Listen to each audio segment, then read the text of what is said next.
কোপার আগে ফিফা র্যাঙ্কিংয়ে উন্নতি ব্রাজিলের, অপরিবর্তিত আর্জেন্টিনা এবং অবনতি বাংলাদেশের। দেখুন বিস্তারিত। আন্তর্জাতিক ফুটবলের জোর ব্যস্ততা শুরু হয়েছে। একদিকে চলছে ইউরোপিয়ান চ্যাম্পিয়নশিপ, অন্যদিকে আগামীকাল শুক্রবার থেকে শুরু হচ্ছে কোপা আমেরিকার ৪৮তম আসর। এর আগে ২০২৬ বিশ্বকাপের জন্য বাছাই হিসাবে এএফসি, সিএফ, কনকাকাপ টুর্নামেন্ট এবং ২০২৪ ইউরো কোপা আমেরিকার প্রস্তুতি ম্যাচ খেলেছে ফিফার সদস্য দেশগুলো। সেখানকার ফলাফল অনুযায়ী নতুন র্যাঙ্কিং প্রকাশ করা হয়েছে।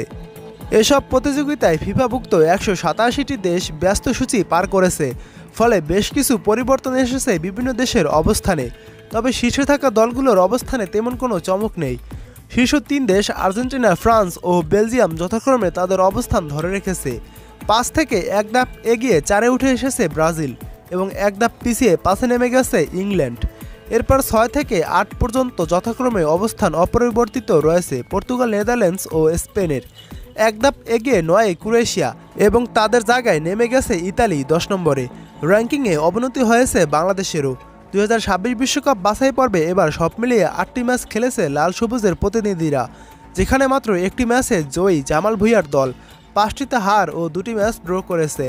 র্যাঙ্কিংয়ে বাংলাদেশের আগের অবস্থান ছিল ১৮৪তম, এবার এক ধাপ পিছিয়ে তারা নেমে গেছে ১৮৫ নম্বরে।